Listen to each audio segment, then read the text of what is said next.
आदित्यनाथ ने कहा है कि हर व्यक्ति खुद को शंकराचार्य नहीं लिख सकता।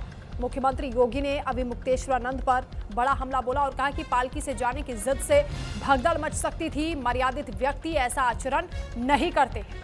योगी आदित्यनाथ ने ये तमाम बातें अभी मुक्तेश्वरानंद को लेकर कही है कि कोई भी व्यक्ति अपने आप को शंकराचार्य नहीं कह सकता है।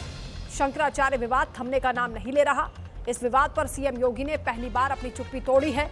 उन्होंने विधानसभा में कहा है कि हर व्यक्ति शंकराचार्य नहीं लिख सकता है, कोई भी कानून से ऊपर नहीं है, मैं भी नहीं हूं। अगर सपा के लोग उसे पूजना चाहते हैं तो वो पूजे। मुख्यमंत्री ने कहा कि माघ मेले में जो मुद्दा नहीं था उसे जानबूझकर एक मुद्दा बनाया गया। एक सिस्टम है, एक व्यवस्था है। योगी आदित्यनाथ ने कहा कि भारत के सनातन धर्म में भी यही व्यवस्था है। सनातन धर्म में शंकराचार्य का पद सर्वोच्च और पवित्र माना जाता है, लेकिन हर व्यक्ति शंकराचार्य नहीं लिख सकता। सीएम ने कहा कि देश के अंदर शंकराचार्य की पवित्र परंपरा है। जगतगुरु शंकराचार्य ने देश के 4 कोनों में 4 पीठों की स्थापना की है। उत्तर में ज्योतिष पीठ की स्थापना, दक्षिण में श्रृंगेरी, पूर्व में पुरी और पश्चिम में द्वारका। 4 पीठ के 4 वेद हैं। मुख्यमंत्री योगी आदित्यनाथ कहते हैं कि मर्यादाओं का पालन सबको करना होगा। अगर वो शंकराचार्य थे तो समाजवादी पार्टी की सरकार के दौरान उन पर वाराणसी में लाठी चार्ज क्यों किया गया था? आप कैसी नैतिकता की बात करते हैं? सुनिए सीएम ने क्या कहा।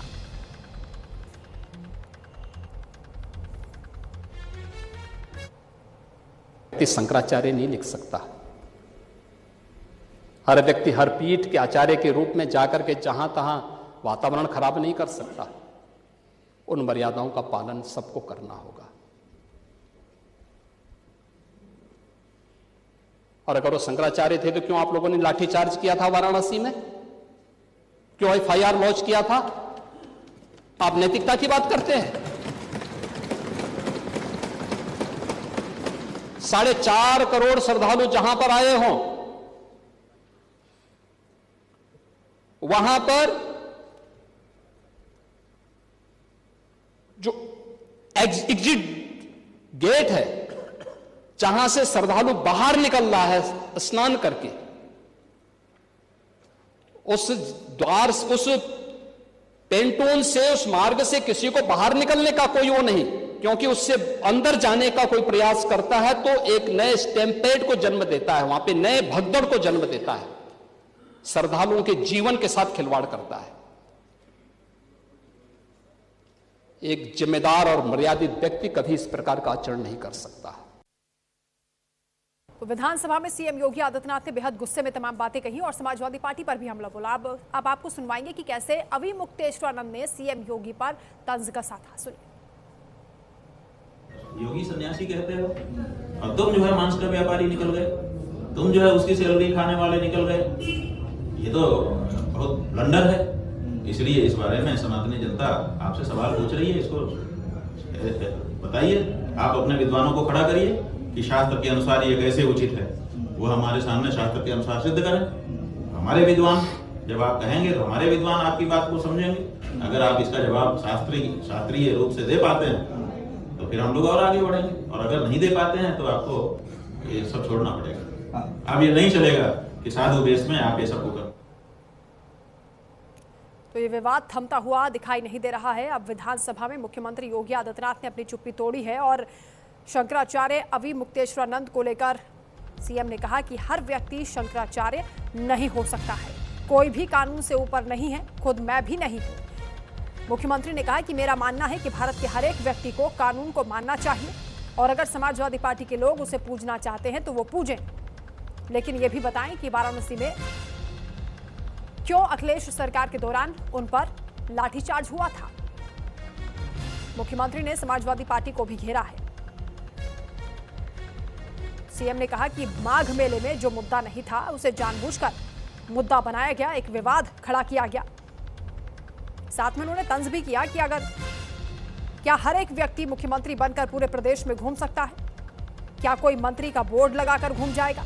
क्या कोई सपा का अध्यक्ष बनकर प्रदेश में घूम सकता है? बिल्कुल नहीं, क्योंकि एक सिस्टम है, एक व्यवस्था है जिसका पालन हर किसी को करना चाहिए। मुख्यमंत्री योगी आदित्यनाथ ने विधानसभा में तमाम बातें कही और बेहद नाराजगी जताई है जिस तरह से पूरा घटनाक्रम माघ मेले में हुआ। अभी मुक्तेश्वरानंद पर उन्होंने सवाल उठाए और कहा कि एक शंकराचार्य ऐसा आचरण नहीं कर सकता है। साथ में उन्होंने ये भी कहा कि कोई भी शंकराचार्य नहीं लिख सकता है।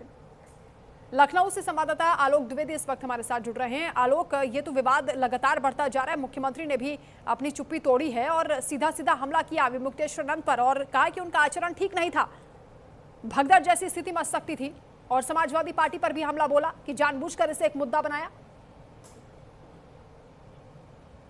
कि विधानसभा सत्र के दौरान राज्यपाल के भाषण पर धन्यवाद प्रस्ताव दे रहे थे मुख्यमंत्री योगी आदित्यनाथ, और जैसा कि ये माघ मेले से विवाद शुरू हुआ था, उसके बाद से मुख्यमंत्री योगी आदित्यनाथ का कोई बयान सामने नहीं आया था। लिहाजा इस बात पर विपक्ष अड़ा हुआ था कि इस मुद्दे को लेकर मुख्यमंत्री योगी आदित्यनाथ अपनी मंशा को साफ रखें, सामने रखें, क्योंकि नेता सदन में हैं। और कल जब अभिभाषण शुरू किया मुख्यमंत्री योगी आदित्यनाथ ने, उसने पुराने तेवर, पुराने क्लेवर के साथ शुरू किया, और जब मुद्दा आया अविमुक्तेश्वरानंद के विवाद का, तो उन्होंने विपक्ष पर भी करारा हमला बोला और स्पष्ट शब्दों में कहा, चूंकि बात कानून व्यवस्था की थी और उत्तर प्रदेश कानून व्यवस्था के लिए इस समय जाना जाता है मुख्यमंत्री योगी आदित्यनाथ की सरकार में। उन्होंने स्पष्ट कहा कि अगर कोई भी कानून व्यवस्था के साथ खिलवाड़ करेगा तो छोड़ा नहीं जाएगा। चूंकि ये विवाद गहरा चुका था, और सबसे बड़ी बात यह है कि मुक्तेश्वरानंद विवादों में पहले भी गिरे हुए हैं, क्योंकि इससे पहले कुंभ मेले में भी उनका जो बयान आया था उसको लेकर तीखी प्रतिक्रिया हुई थी। उन्होंने मुख्यमंत्री योगी आदित्यनाथ और योगी सरकार को निशाने पर लिया था, और सबसे बड़ी बात यह है कि उनको विपक्ष का समर्थन मिला। समाजवादी पार्टी ने खुलकर समर्थन किया, अखिलेश यादव ने उनको फोन करके उनसे बात की। तो ये पूरा मामला जब राजनीतिक बनता गया, मुख्यमंत्री योगी आदित्यनाथ भी इस पर पूरी नजर बनाए हुए रखे थे। उन्होंने उस घटना का भी जिक्र किया जो 2015 में वाराणसी में हुई थी और लाठियों से पीटे गए थे मुक्तेश्वरानंद। उस मुद्दे को भी उन्होंने सदन में उठाया, कहा कि अगर ऐसा था, अगर वो ज्योतिष पीठ के शंकराचार्य थे तो आप लोगों ने क्यों मारा उनको, क्यों पीटा उनको।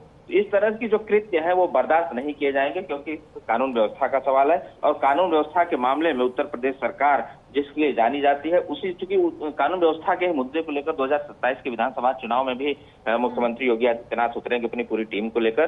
तो इस पूरे विवाद पर फिलहाल इतना जरूर कहा जा सकता है कि अब मुख्यमंत्री योगी आदित्यनाथ ने चुप्पी तोड़ दी है और स्पष्ट कर दिया है कि कानून व्यवस्था के साथ जो भी खिलवाड़ करेगा वो बख्शा नहीं जाएगा। बिल्कुल आलोक, और लगातार सियासी बयानबाजी भी इस मामले पर सामने आ रही है। आप रहेगा हमारे साथ, लौटेंगे आपके पास।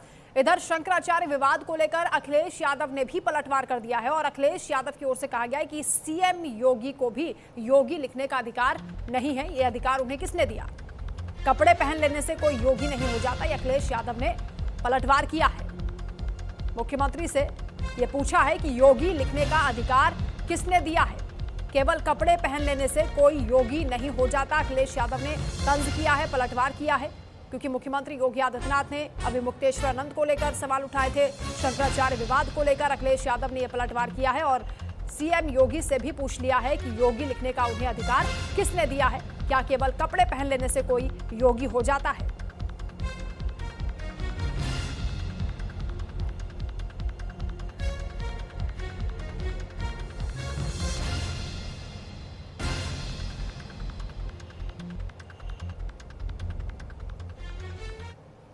शंकराचार्य नहीं लिख सकता।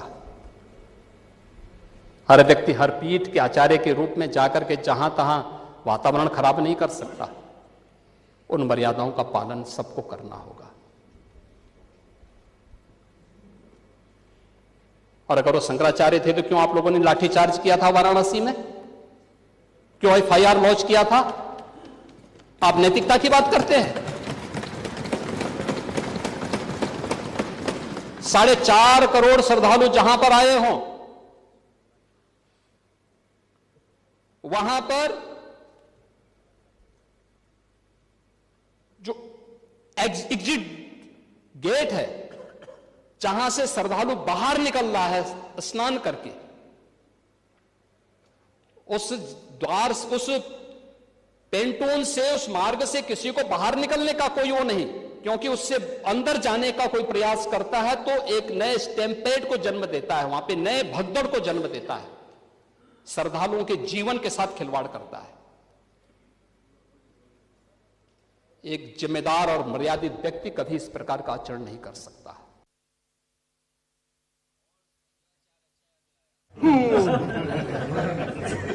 बताओ, और शंकराचार्य अच्छा याद दिलाया। बताओ ये योगी हो सकते हैं क्या? इन्हें किसने सर्टिफिकेट दिया योगी होने का? कहाँ योगी बनकर बनते हैं बताओ? ठीक है, हमारे हिंदू परंपरा में बहुत चीजें साफ है। जहाँ गिरवा वस्त्र पहना हम उसको बाबा और सम्मान से देखने लगते हैं। वो हमारे पूजनीय शंकराचार्य हैं, उनको आपने स्नान नहीं करने दिया।